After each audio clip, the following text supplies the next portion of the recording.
ಭೂದೇವಿ ರಕ್ಷಕರ ಕಣ್ಣು ತಪ್ಪಿಸಿ ಆ ಭವನದಿಂದ ಭೂದೇವಿಯನ್ನು ಹೊರಗೆ ಕರೆದುಕೊಂಡು ಬರಬೇಕು. ಸಂಕಟ, ಭೂದೇವಿಯ ದೌರ್ಬಲ್ಯಗಳೇನು, ಅವಳಲ್ಲಿರುವ ಕೊರತೆಗಳೇನು, ಅವಳ ಮನಸ್ಸಿನಲ್ಲಿರುವ ಬಯಕಗಳೇನು ಎಂಬುದನ್ನು ಅವಳ ಆಪ್ತಳಾಗಿ ತಿಳಿದುಕೊಂಡು ಬರಬೇಕು. ಇದು ನಾನು ನಿನಗೆ ವಹಿಸಿರುವ ಜವಾಬ್ದಾರಿ. ಅಪ್ಪಣೆ ಪ್ರಭು. ಆದರೆ ಅತಿ ಶೀಘ್ರದಲ್ಲಿ ಆ ಭೂಲೋಕದ ಸುಂದರಿ ಭೂದೇವಿ ಈ ಪಾತಾಳ ಲೋಕದ ರಾಣಿಯಾಗಬೇಕು. ಇದನ್ನು ನೆನಪಿನಲ್ಲಿಟ್ಟುಕೊಂಡಿರೋ. ಹೊರಡು.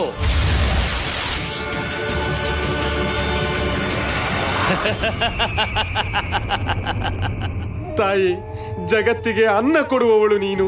ನಿತ್ಯ ನಿನ್ನಲ್ಲಿ ಬೇಡುತ್ತಿದ್ದೇನೆ ತಾಯಿ. ನನ್ನ ಮನೆಯಲ್ಲಿ ತಿನ್ನಲು ಒಂದು ಅಕ್ಕಿ ಕಾಳಿಲ್ಲ. ತಂದೆ ತಾಯಿಯರು ಉಪವಾಸ ಇದ್ದಾರೆ. ತಾಯಿ, ನನಗೆ ದುಡಿಯಲು ಕೆಲಸ ಕೊಟ್ಟು ಕೂಲಿಯ ರೂಪದಲ್ಲಿ ಅನ್ನ ಕೊಡಿ. ತಾಯಿ, ನಿನ್ನನ್ನು ಭಕ್ತಿಯಿಂದ ಪ್ರಾರ್ಥನೆ ಮಾಡಿದರೆ ಅವರಿಗೆ ಧನ ಧಾನ್ಯ ಸಂಪತ್ತಿನ ಮಳೆಯನ್ನೇ ಸುರಿಸುತ್ತೀಯಂತೆ. ಆದರೆ ನನ್ನ ಮೇಲೆ ಕರುಣೆ ಏಕೆ ಬರುತ್ತಿಲ್ಲ ನಿನಗೆ? ನನ್ನ ಭಕ್ತಿಯಲ್ಲಿ ಏನು ಲೋಪ ಕಂಡೆ? ನೀನು ನನಗೆ ಏಕೆ ಒಲಿಯುತ್ತಿಲ್ಲ? ನಾನು ಮಾಡಿದ ಅಪರಾಧವಾದರೂ ಏನು? ತಾಯಿ, ನೀನು ನನ್ನ ಕಷ್ಟಗಳನ್ನು ಕಳೆಯುವುದು ಯಾವಾಗ? ನಾನು ಮಗನಾಗಿದ್ದು ತಂದೆ ತಾಯಿಗೆ ಅನ್ನ ಹಾಕಲಾರದೆ ಅಸಹಾಯಕನಾಗಿದ್ದೇನೆ.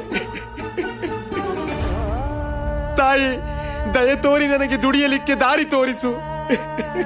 ನೀನೇ ಗತಿ ಅಂತ ನಿನ್ನನ್ನೇ ನಂಬಿಕೊಂಡಿದ್ದೇನೆ. ತಾಯಿ ಲಕ್ಷ್ಮೀದೇವಿ, ದಯೆ ತೋರಿಸು, ದಯೆ ತೋರಿಸು.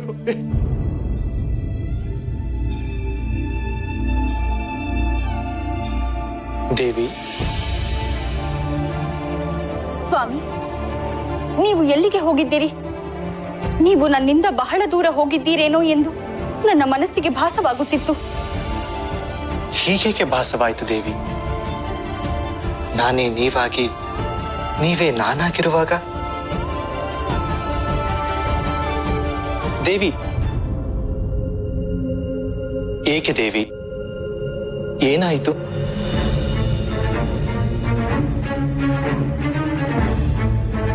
ಭೂದೇವಿಯ ವಿಚಾರ ಎಲ್ಲಿಯವರೆಗೆ ಬಂದಿದೆ? ಅವರು ನಿಮ್ಮನ್ನು ನೋಡಬೇಕೆಂದು ಅಗ್ನಿದೇವನಿಗೆ ಹೇಳಿ ಕಳುಹಿಸಿದರಲ್ಲವೇ?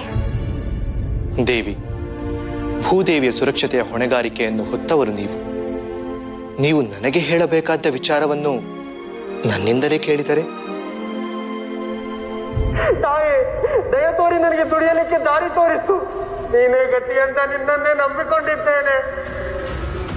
ತಾಯಿ ಲಕ್ಷ್ಮೀದೇವಿ, ದಯ ತೋರಿಸು, ದಯ ತೋರಿಸು. ದೇವಿ, ಏಕೆ ನಿಮ್ಮ ಮುಖಾರವಿಂದದಲ್ಲಿ ವ್ಯಾಕುಲತೆ ಕಾಣುತ್ತಿದೆ? ಸ್ವಾಮಿ, ನನ್ನ ಭಕ್ತನೊಬ್ಬನು ಅನನ್ಯ ಭಕ್ತಿಯಿಂದ ನನ್ನನ್ನು ಬೇಡುತ್ತಿದ್ದಾನೆ.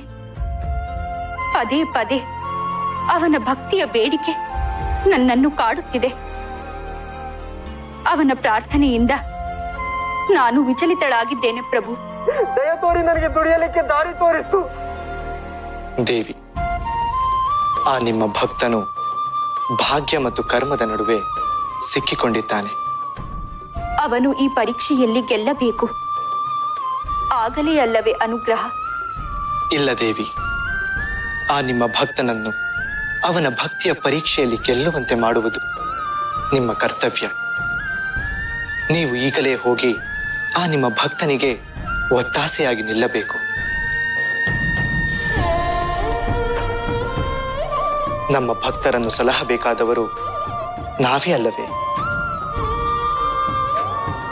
ನೀವು ನಿಮ್ಮ ಭಕ್ತನ ಅಂತರಂಗದಲ್ಲಿ ಕುಳಿತು ಅವನನ್ನು ಮತ್ತಷ್ಟು ಬಲಿಷ್ಠಗೊಳಿಸಬೇಕು. ದೇವಿ, ನೀವು ಈಗಲೇ ಹೋಗಿ ಕೆಲ ಕಾಲ ಅಲ್ಲಿಯೇ ಇದ್ದು ಆ ನಿಮ್ಮ ಭಕ್ತನನ್ನು ಕಾಪಾಡಿ ದೇವಿ. ಹೋಗಿ ದೇವಿ, ಆ ನಿಮ್ಮ ಭಕ್ತನನ್ನು ಕಾಪಾಡಿ. ಹೊರಡಿ ದೇವಿ.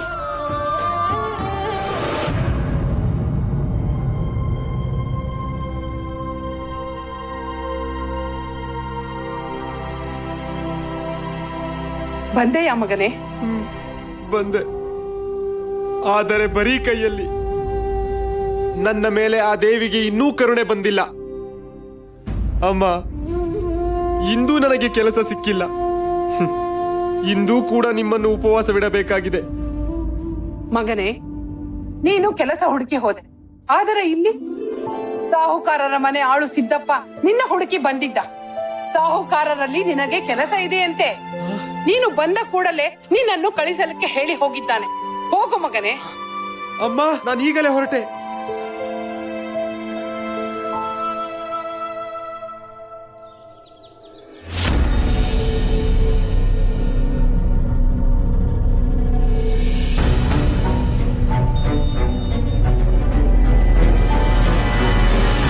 ಭೂದೇವಿಯ ಬೆಂಗಾವಲಿಗೆ ಅಗ್ನಿಯನ್ನು ನೇಮಿಸಿದ್ದಾನೆ.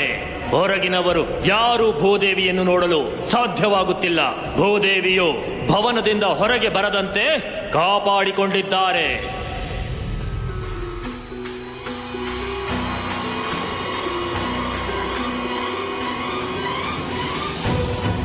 ಹಿರಣ್ಯಾಕ್ಷ ಪ್ರಭುಗಳು ಅಗ್ನಿರೇಖೆ ಈ ಭವನದಲ್ಲಿ ಸುತ್ತುವರೆದಿದೆ ಎಂದು ಹೇಳಿದ್ದರು. ಆದರೆ ನಾನು ಎಷ್ಟೇ ನೋಡಿದರೂ ಆ ರೇಖೆ ಕಾಣುತ್ತಿಲ್ಲವಲ್ಲ.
ನನ್ನ ಮಾಯಾಶಕ್ತಿಯಿಂದ ನಾನೀಗ ಈ ಭೂದೇವಿ ಭವನದ ಸೇವಕಿಯಾಗಿ ಬದಲಾದೆ.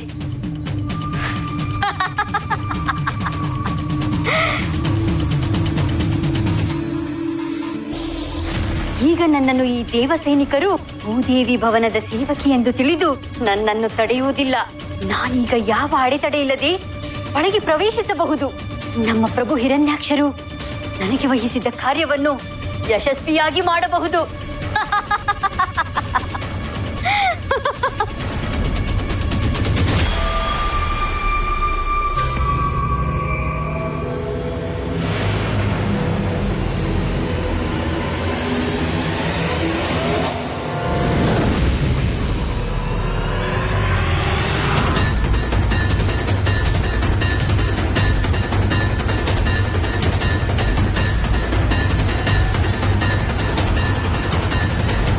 ಇದೇನಿದು?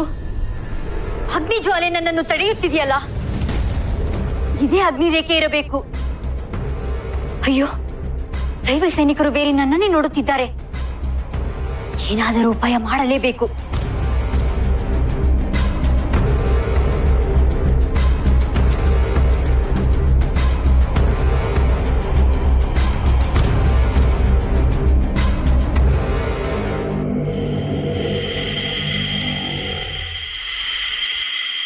ಅದು ನೋಡಿ, ಅಗ್ನಿರೇಖೆ ಆ ಸೇವಕಿಯನ್ನು ತಡೆಯುತ್ತಿದೆ ಎಂದ ಮೇಲೆ ಅವಳು ಅಸುರ ಕನ್ಯೆಯೇ ಇರಬೇಕು. ಹೌದು, ಏಕೆಂದರೆ ಆ ಸುರಕ್ಷಾ ರೇಖೆಯನ್ನು ದಾಟಲು ಅಸುರರಿಗೆ ಸಾಧ್ಯವಿಲ್ಲ. ಏಯ್, ನಿಲ್ಲು! ಯಾರೇ ನೀನು? ಇಲ್ಲಿಗೇಕೆ ಬಂದಿರುವೆ? ಬನ್ನಿ. ಏಯ್, ನಿಲ್ಲು ನಿಲ್ಲು! ನೀನು ಯಾರ ಕಡೆಯಿಂದ ಬಂದಿರುವೆ ಎಂದು ತಿಳಿಸದಿದ್ದರೆ ಅಗ್ನಿದೇವನಿಂದ ಶಿಕ್ಷೆಗೆ ಒಳಗಾಗುವೆ. ಹೇಳು. ನನಗೆ ಶಿಕ್ಷೆಯೇ? ಅದಕ್ಕೂ ಮುನ್ನ ನಾನು ನಿಮಗೆ ಶಿಕ್ಷೆ ನೀಡುತ್ತೇನೆ.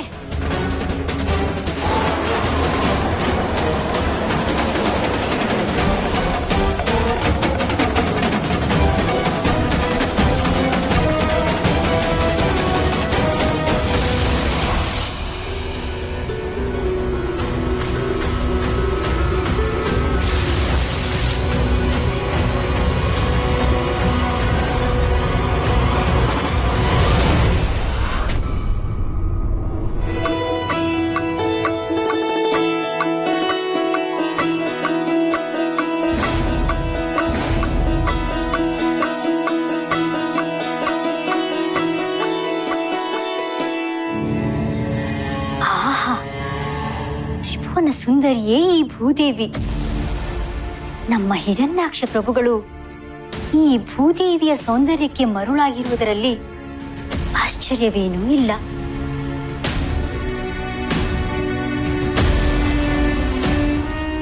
ನಾನು ಈ ಭೂದೇವಿಯನ್ನು ನಂಬಿಸಿ ಪ್ರಭುಗಳ ಅಪೇಕ್ಷೆಯನ್ನು ಈಡೇರಿಸಲೇಬೇಕು. ಖಂಡಿತ ಈಡೇರಿಸುತ್ತೇನೆ. ಚತುರ ಬುದ್ಧಿ.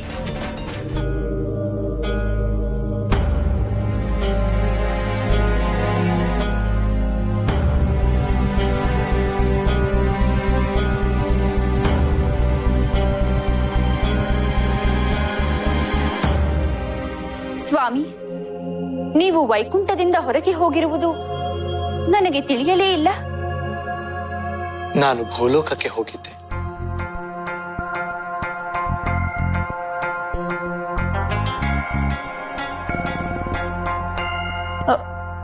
ಭೂದೇವಿಯನ್ನು ಭೇಟಿ ಮಾಡಿದಿರೆ? ಇಲ್ಲ, ಒಬ್ಬ ಭಕ್ತನ ಮೊರೆ ಕೇಳಿ ಹೋಗಿದ್ದೆ. ತಡ ಮಾಡಿದ್ದರೆ ಅನರ್ಥವಾಗುತ್ತಿತ್ತು. ಆದ್ದರಿಂದ ನಿಮಗೂ ತಿಳಿಸದಂತೆ ನಾನು ಹೊರಟು ಹೋದೆ.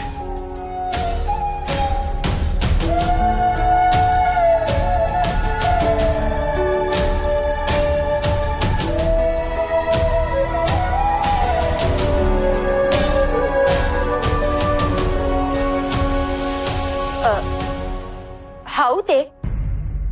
ನಾನೇನೋ ಭೂದೇವಿಯ ಸುರಕ್ಷತೆಯನ್ನು ವಿಚಾರಿಸಲು ಹೋಗಿರಬಹುದು ಎಂದು ಯೋಚಿಸುತ್ತಿದ್ದೆ. ಭೂದೇವಿಯ ಬಗ್ಗೆ ನೀವೇ ನನಗೆ ತಿಳಿಸಬೇಕು ದೇವಿ. ಏಕೆಂದರೆ ಅವರೀಗ ನಿಮ್ಮ ಜವಾಬ್ದಾರಿ. ನಾನು ಭೂಲೋಕಕ್ಕೆ ಹೋದರೂ ಭೂದೇವಿಯನ್ನು ಭೇಟಿಯಾಗಲಿಲ್ಲ.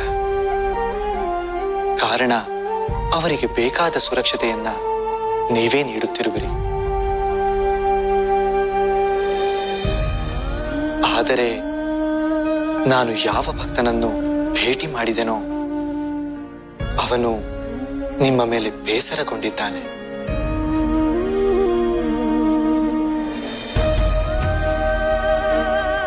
ಅವನಿಗೆ ನಿಮ್ಮ ಸಹಾಯದ ಅವಶ್ಯಕತೆ ಇದೆ.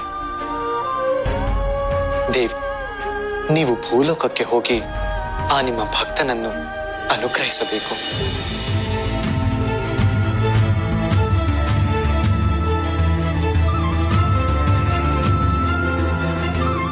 ನನ್ನ ಸ್ವಾಮಿ ನನ್ನನ್ನು ಇಲ್ಲಿಂದ ಹೋಗಲು ಹೇಳುತ್ತಿರುವುದನ್ನು ನೋಡಿದರೆ ಆ ಭೂದೇವಿಯನ್ನು ಇಲ್ಲಿಗೆ ಕರೆತರಲು ಇರಬಹುದೇ? ದೇವಿ, ಏನನ್ನು ಯೋಚಿಸುತ್ತಿರುವಿರಿ?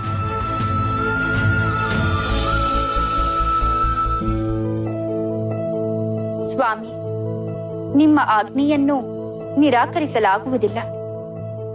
ಆ ಭಕ್ತನಿಗೆ ಖಂಡಿತವಾಗಿಯೂ ನಾನು ಸಹಾಯ ಮಾಡುತ್ತೇನೆ.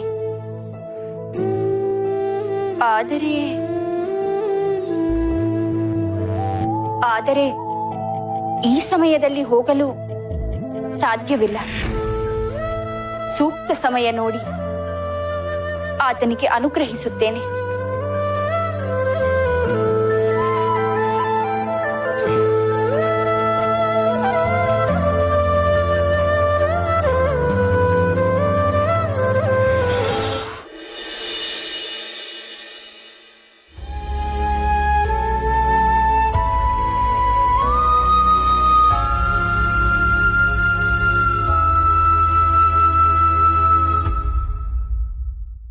ದೇವಿ, ನೀವಿನ್ನೂ ಆ ನಿಮ್ಮ ಭಕ್ತನನ್ನು ಅನುಗ್ರಹಿಸುವುದಕ್ಕೆ ತೆರಳಲಿಲ್ಲವೇ?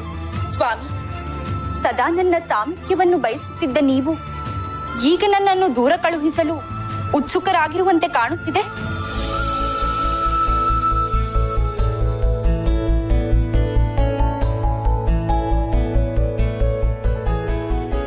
ದೇವಿ, ನಿಮ್ಮನ್ನು ದೂರ ಮಾಡಿಕೊಳ್ಳಲು ನನ್ನಿಂದ ಸಾಧ್ಯವೇ? ನನ್ನ ಒಲವಿನ ಸ್ಫೂರ್ತಿ ನೀವು, ನನ್ನ ಪ್ರೇಮ ದೇವತೆ ನೀವು. ನೀವಿಲ್ಲದೆ ನಾನಿಲ್ಲ.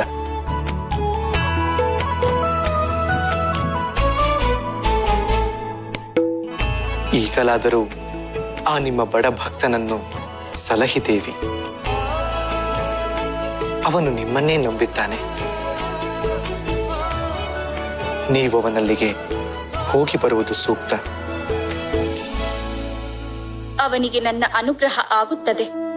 ಅವನ ಕಷ್ಟವನ್ನು ನಾನು ಕಳೆಯುತ್ತೇನೆ. ಆದರೆ ಭಕ್ತರು ತಾವು ನಂಬಿದ ದೇವರ ವಿಚಾರದಲ್ಲಿ ನಿಷ್ಠೆಯಿಂದ ಇರಬೇಕು. ನಮ್ಮ ಪರೀಕ್ಷೆಗೆ ಅವರು ಹೆದರಿ ವಿಮುಖರಾಗಬಾರದು. ಹಾಗಾಗದೆ ಎಂತಹ ಸಮಯದಲ್ಲೂ ನಿಷ್ಠೆಯನ್ನು ಬಿಟ್ಟುಕೊಡದಿದ್ದರೆ ಮಾತ್ರ ಅವರಿಗೆ ನಮ್ಮ ಅನುಗ್ರಹ ದೊರೆಯುತ್ತದೆ. ಅವನ ಕಲ್ಯಾಣವಾಗುತ್ತದೆ.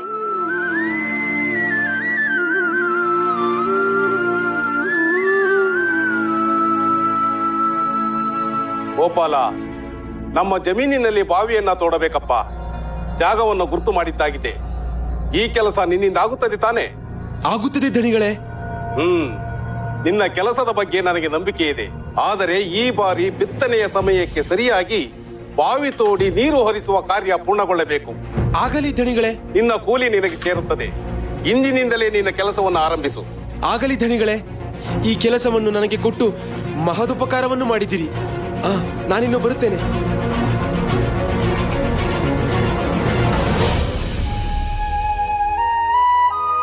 ದೇವಿ, ಈ ಪುಷ್ಪ ವನವನ್ನು ನೋಡಿದಿರಾ? ಇದನ್ನು ಕಂಡು ನಿಮಗೇನು ವಿಶೇಷವೆನಿಸುತ್ತಿದೆ? ಸ್ವಾಮಿ, ವೈಕುಂಠದ ಸೊಗಸ್ಸಿಗೆಲ್ಲ ಈ ಪುಷ್ಪವನ ದರ್ಪಣ ಹಿಡಿದಂತಿದೆ. ನನ್ನದು ಅದೇ ಅಭಿಪ್ರಾಯ ದೇವಿ. ಅದಕ್ಕೆ ಇಲ್ಲೊಂದು ಭವನವನ್ನು ನಿರ್ಮಾಣ ಮಾಡೋಣವೆಂದು ಯೋಚಿಸುತ್ತಿದ್ದೆ. ಇಲ್ಲಿ ಭವನವೇ? ಯಾರಿಗಾದರೂ ಈ ಭವನವನ್ನು ಉಡುಗೊರೆಯಾಗಿ ಕೊಡುವ ಹುನ್ನಾರವೇ? ಕುತೂಹಲವಾಗುತ್ತಿದೆ ಅಲ್ಲವೇ? ಆತುರ ಬೇಡ ದೇವಿ. ಅದು ಯಾರಿಗೆಂದು ಸಂದರ್ಭ ಬಂದಾಗ ನಿಮಗೆ ತಿಳಿಯುತ್ತದೆ. ಆ ಭವನವನ್ನು ನೀವೇ ನಿಮ್ಮ ಹಸ್ತಗಳಿಂದ ಸಿದ್ಧಗೊಳಿಸಿ ಒಬ್ಬರಿಗೆ ನೀಡುವ ಕಾಲ ಬರುತ್ತದೆ. ಇಲ್ಲಿ ಏನೇ ನಡೆದರೂ ಅದು ನಿಮ್ಮ ಹಸ್ತ ಕಮಲಗಳಿಂದಲೇ ನಡೆಯುತ್ತದೆ.